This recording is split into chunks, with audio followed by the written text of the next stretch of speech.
बचपन में जब मम्मी के साथ में हम लोग नानी के घर जाया करते थे तो हमको ये पता था कि वो हमारा नेटिव प्लेस है या होम टाउन है जिसे हम कहते हैं। जब मैं बड़ी हो गई और मेरे बच्चों को नानी के पास जाना होता था तो जहाँ हम रहते थे मैं भी वहीं दिल्ली में रहती थी और मम्मी भी दिल्ली में रहती थी।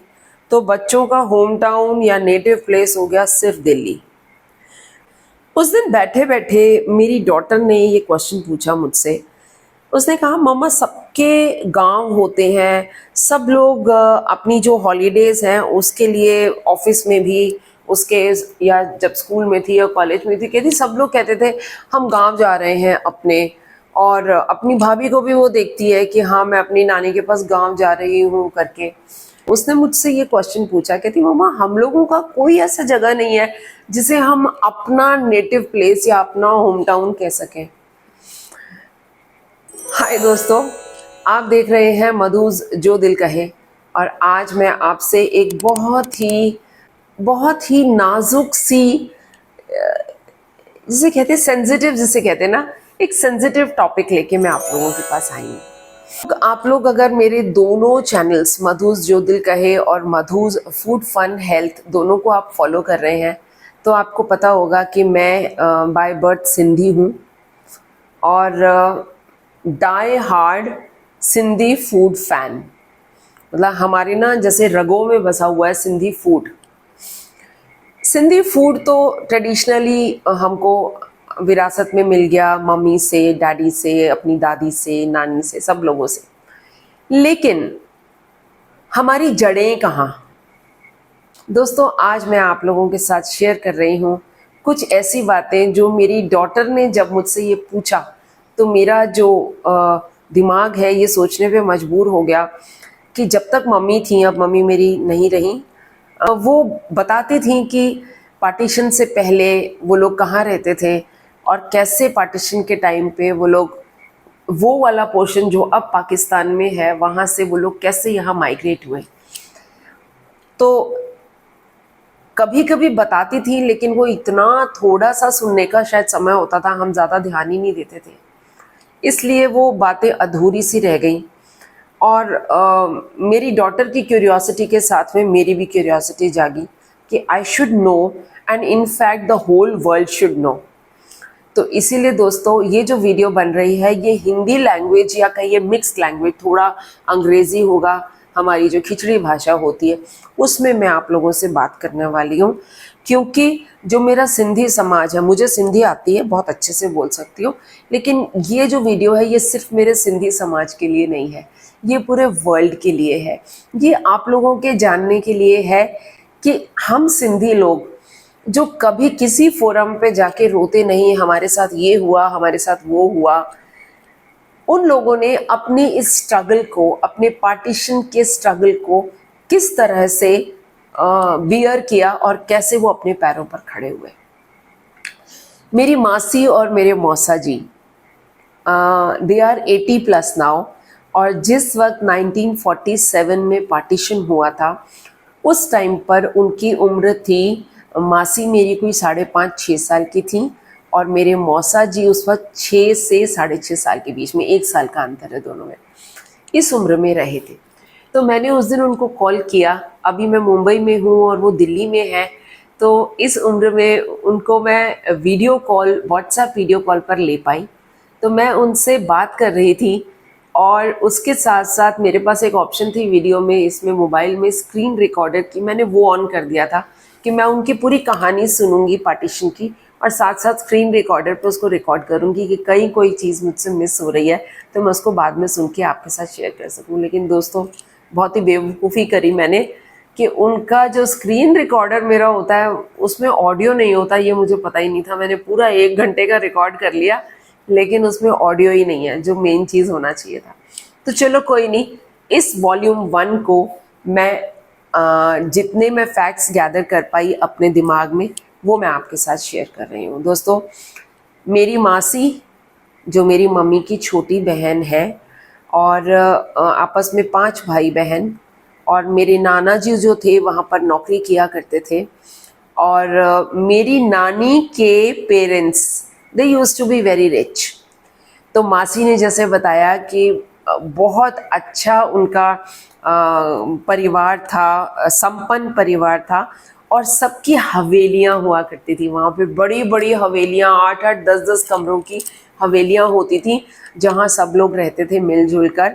तो वहीं पे पास में नानी का मकान भी है, मेरी मासी की नानी, और मतलब मेरी मम्मी और मासी की। मम्मी मेरी रही होंगी 11 साल की उस टाइम पे।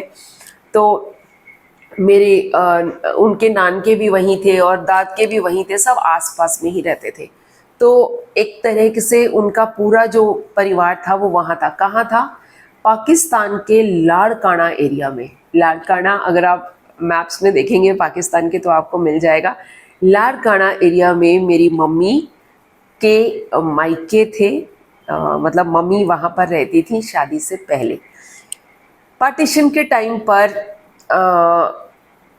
क्योंकि जॉब्स थे और इन लोगों को पता चल गया था कि हालात काफ़ी ख़राब हो रहे हैं, लेकिन लकीली मासी और जो मेरी मम्मी के परिवार में बहुत ज़्यादा वहाँ पर कोई मारकाट या ऐसा कुछ उन्होंने वायलेंस जो है वो अपनी आंखों से नहीं देखा, जितना मुझे मासी ने बताया। उन्होंने कहा कि हम लोग वहाँ से जो भी बैग में सामान आ सकता था, थोड़ा बहुत सामान, वो लेकर और अपनी नौकरियां वोकरियां सबने छोड़ दी। सब नौकरी करते थे। मुझे ऐसा लगा था कि शायद वहाँ पे उनके बिजनेस होते थे, क्योंकि Sindhis are known for having businesses. तो मुझे लगा कि शायद वहाँ तो उनके पास बिजनेस होता होगा। नहीं, बड़ी बड़ी हवेलियों को छोड़ के बस अपने एक आध सूटकेस में सामान बांध के, और वो शिप के रास्ते, शिप से, कराची से शिप निकला और वहाँ से शिप में बैठ के वो लोग मुंबई के पोर्ट पे पहुँचे, और मुंबई से वो लोग जयपुर आए, और जयपुर में वो 2-2.5 महीने के लिए कैंप में रहे थे, जहाँ सब लोग माइग्रेट होके पाकिस्तान से यहाँ आ रहे थे तो रह रहे थे। तो 2-2.5 महीने उनको कैंप में रहना पड़ा, और उसके बाद मेरे नाना जी जो थे उनकी बैंक की नौकरी लग गई। तो उन्होंने फिर एक किराए पे मकान लिया। आप हैरान होंगे, मनी की वैल्यू देखिए कितनी थी उस टाइम पे। सब चीज़ें एक एक आने की और ऐसे तो मिलती थी, है ना। 6 रुपए के किराए में उनको एक बड़ा सा बंगला, जिसको कि समझिए 6-7 कमरे थे, जिसमें इतना बड़ा घर उनको 6 रुपए के किराए में मिला था। और शायद उनकी जो सैलरी हुआ करती थी, मासी ठीक से नहीं बता पाई, वो कहती थी 600 रुपये। मैंने कहा मासी 600 उस ज़माने में तो नहीं हो सकते, क्योंकि 600 के आसपास तो जाके 80s के आसपास जो लोग लगते थे नौकरियों में, उनके ऐसे 600-700 के करीब तनख्वाह होती थी।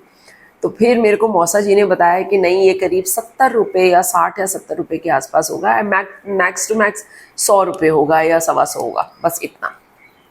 तो चलिए, ये तो हुई वो वाली बात जो मेरी मासी ने नरेट की। अभी ये जो मैं आपको बता रही हूँ ना, ये बस इतना पोर्शन बताऊंगी कि वो लोग माइग्रेट होके यहाँ पर आए। हाँ, और अगले वॉल्यूम्स में अगर आप चाहेंगे कि मैं आप लोगों के साथ शेयर करूँ स्टोरीज़, मेरे पास जो भी अभी हमसे बड़ी जनरेशन के हैं लोग हमारे साथ में, मैं चाहूँगी उनसे कनेक्ट होना। एंड इनफैक्ट आप लोग भी ग्रुप में जो लोग हैं जिनके पास कुछ ऐसी स्टोरीज़ हों पार्टीशन के टाइम की, कि वो लोग कैसे यहाँ पर कितनी स्ट्रगल्स के साथ आए थे, तो वो मुझसे शेयर करें कमेंट बॉक्स में। जो मेन चीज़ मैं आपको बताने जा रही हूँ, मौसा जी ने जो मुझको बताया, मासी के हस्बैंड मौसा जी, उन्होंने जो कहानी बताई हैं, उनसे तो मेरे वाकई में रोंगटे खड़े हो गए। They went through a rough time, yes, they went through a rough time. वो लोग कराची में रहते थे, और जिस एरिया में वो रहते थे वो प्रैक्टिकली मुस्लिम इलाका था। अब यहाँ पर मैं एक चीज़ आप सब लोगों को बिल्कुल क्लियर करना चाहूँगी। देखिए, यहाँ पर मैं किसी धर्म जाति के विवाद में नहीं घुसना चाहती। उस वक्त जो हालात थे उसमें अगर आप नज़र घुमा के देखें और अपनी हिस्ट्रीज को देखें, तो जुल्म बहुत लोगों के साथ हुए थे। इसमें कोई एक कहे कि मेरे धर्म के साथ या मेरे धर्म के लोगों के साथ में हुआ, ऐसा नहीं था। सब लोगों के आसपास नज़र घुमाए तो सब में मारकाट चल रही थी। तो चलिए, मौसा जी की बताई कहानी बताती हूँ। वो लोग कराची में रहते थे, और जिस इलाके में वो रहते थे वो एक मुस्लिम इलाका था। और जब ये दंगे शुरू हुए तो उनके भी घर में उनके जो फादर थे और उनके बड़े ब्रदर वगैरह वो लोग जॉब करते थे और अच्छी जॉब पे थे, बहुत अच्छी जॉब पे थे। लेकिन जब भी ऐसे माहौल बनना शुरू हुआ, पहले तो हर इंसान सब्र करता है ना, सोचता है चलो एक दो दिन होंगे, हालात बदल जाएंगे, हर जगह पे कभी कभी ऐसा हो जाता है, लेकिन धीरे धीरे करके हालात ठीक हो जाएंगे। कौन अपना बसी बसाई गृहस्थी और बसा बसाया घर को छोड़ना पसंद करता है? कोई भी नहीं। तो पहले तो रुके रहे वो लोग, आसपास का माहौल देखते रहे। मौसा जी उस वक्त थे 6 साढ़े 6 साल के। वन फाइन डे, हालात तो बिगड़ ही रहे थे, रोज बहुत दंगे फसाद आसपास नजर आ रहे थे उनको। वन फाइन डे जो मौसा जी के फादर थे वो तो वर्क पे गए हुए थे और मौसा जी छोटे से अपनी मदर के साथ में घर पे थे और अचानक उनके घर पे जोर जोर से बैंगिंग शुरू हुई। खोलो दरवाज़ा, खोलो दरवाज़ा, तोड़ दिया गया। अंदर गए और ये लोग सब किचन की तरफ भागे। उनकी जो मम्मी थी वो उनको लेकर किचन की तरफ भागी किसी तरह से और छुप के बैठने की कोशिश की, लेकिन कहाँ छुप सकते थे, दरवाजे तोड़े गए। एक मॉब अंदर आया और उनको बोला कि चुपचाप आपके गले में जो कुछ भी है, सोना डाला हुआ था उन्होंने, जो भी गले में, कान में बालियां, रिंग्स वगैरह जैसे सब लेडीज डालती हैं, वो सब उनको बोला गया उतार के दे दो वरना मार के काट के फेंक देंगे। चलो ठीक है, सब कुछ उनको दे दिया गया। उनका छोटा सा बच्चा जो मेरे मौसा जी 6 साल के उनकी गोदी में या उनके साथ में थे, वो डर गए थे। आप सोचिए, एक इतना छोटा सा बच्चा जिसके सामने उसकी माँ को धमकाया जा रहा है, मार देंगे, काट देंगे, ये कर देंगे, उसके जहन में क्या होगा। और उस छोटे से बच्चे ने अपनी आंखों से अपने पड़ोसी, अपने 2 लोगों का वहां पर कत्ल होते देखा इसी मॉब के द्वारा। सोचिए उस बच्चे की क्या हालत हुई होगी।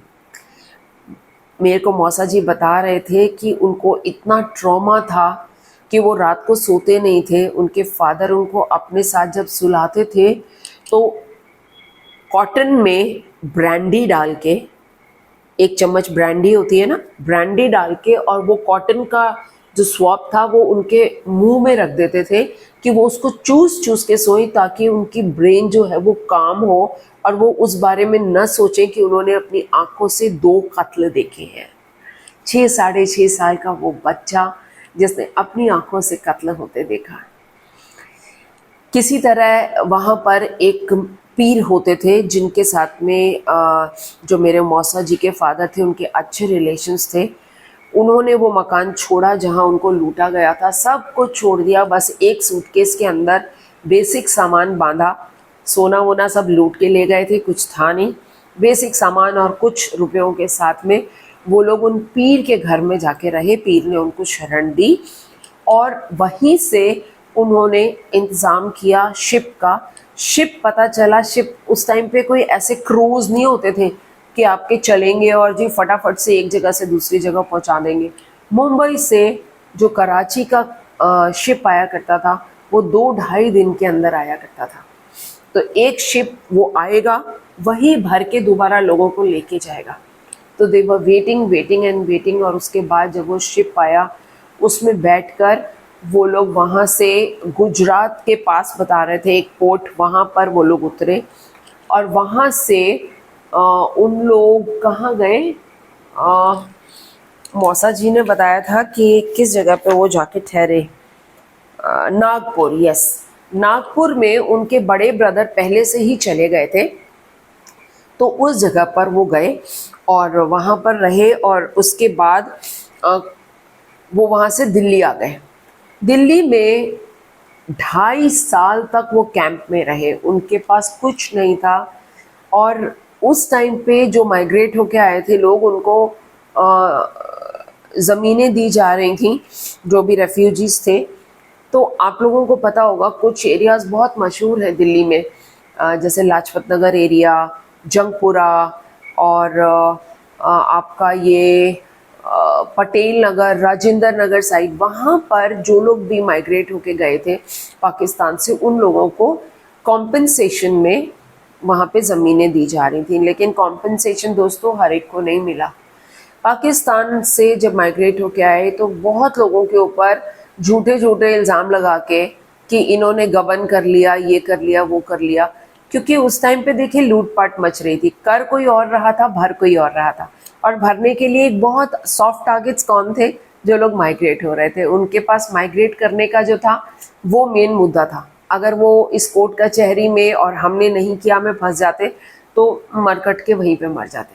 तो इसीलिए उस चक्कर से बचने के लिए उनको कॉम्पेंसेशन भी नहीं मिला इंडियन गवर्नमेंट की तरफ से, क्योंकि पाकिस्तान की गवर्नमेंट ने ये लिख के दिया था कि ये जाते हुए गबन करके गए हैं। अरे गबन करके क्या गए हैं, वो तो लुट के आए हैं वहाँ से, वो तो अपना सब कुछ लुटा के आए हैं।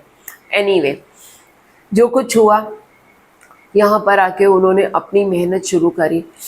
किसी तरह से उधार लेकर 1000 रुपये डिपॉजिट पर लाजपत नगर पे लैंड्स दिए जा रहे थे। बिल्कुल रॉ एरिया थे, वहीं पे जहां आप सेंट्रल मार्केट खड़ा है और जिसका मैंने आप लोगों के साथ एक पूरा वीडियो शेयर किया है, जहां मैंने शॉपिंग बताया है कि कौन सी जगहें हैं जहां मैं बचपन से लेके शॉपिंग करती आई हूँ। जी हाँ, क्योंकि हम तो पले बड़े ही इसी जगह पे है ना।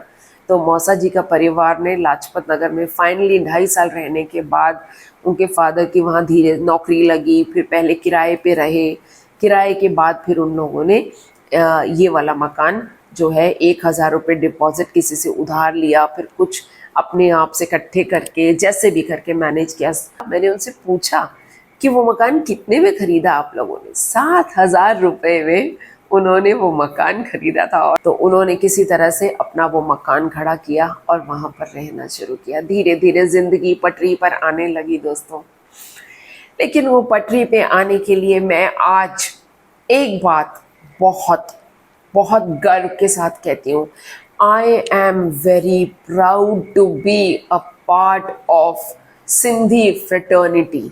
यहाँ पर मैं किसी धर्म को बुरा नहीं बोल रही, किसी रिलीजन को, किसी भी जाति को मैं बुरा नहीं बोल रही, लेकिन मेरा सिंधी समाज, आपको कोई भिखारी नहीं मिलेगा। सड़क पे जाओ, एक भी सिंधी आपको भीख मांगता हुआ नहीं मिलेगा। भगवान का शुक्राना, हम लोगों को कुदरत ने जब इतना बड़ा एक डेंट दिया, उसके साथ हमारे लोगों में हिम्मत दी। हिम्मत से और मेहनत से अपना आप को सिकोड़ के अपनी चादर के अंदर पैर रखकर लोगों ने अपने आप को खड़ा किया अपने पैरों पर।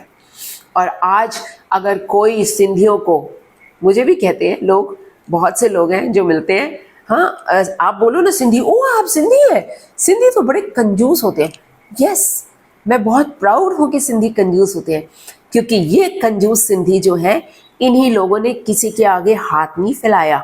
आज तक हमारी सिंधी कम्युनिटी, जो कि बेसिकली एक माइनॉरिटी है, सब छितरे हुए हैं, किसी के पास अपना नेटिव प्लेस नहीं है कहने को। जैसे मेरी बेटी ने मुझसे पूछा, मम्मी हमारा गांव कहाँ है? हमारा नेटिव प्लेस नहीं है, लेकिन हमारे पास जो है हम उसमें संतुष्ट हैं। हम अपनी मेहनत से, अपनी काबिलियत से बने हैं।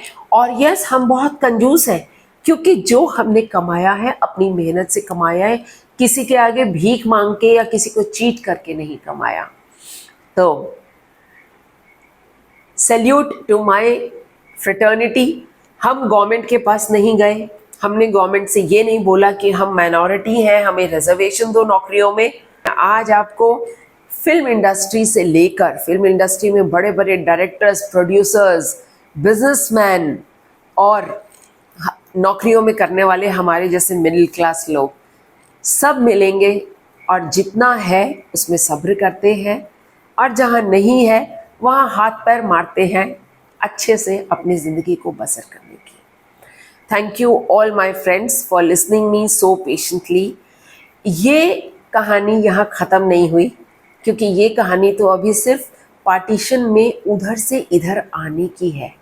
तो मैं इसके आगे की कहानियाँ उन्हीं की ज़बानी, जिन लोग इस सारे दौर से गुजरे हैं, पार्टीशन के बाद जब यहाँ आए और जब सेटल हो रहे थे, वो ज़माने में क्या होता था, कैसे वो रहते थे, कितनी स्ट्रगल्स थी, स्कूलिंग कैसे होता था, क्या बिजली पानी की व्यवस्था प्रॉपर थी, क्या खाना वाना उनको शुद्ध मिलता था या कैसे मिलता था, ये सब भी मैं आने वाले सीरीज़ में ऑफ कोर्स अपने वेटरन से पूछ के ही बताऊंगी, जो हमारे सीनियर्स हैं, मासी मौसा और भी आप लोगों में से भी मैं रिक्वेस्ट करूँगी, जो भी आपके घर में बड़े हैं, अगर उनके पास भी ऐसी कुछ कहानियाँ हैं जो वो साझा करना चाहते हैं पूरे वर्ल्ड के साथ, जो आने वाली जनरेशन आफ्टर जनरेशन सिर्फ वीडियोस खोल के सुन सके, तो मुझसे ज़रूर बताइए, ठीक है। मैं आपके कमेंट्स का इंतज़ार करूँगी। बाय। स्टोरी अभी बाकी है।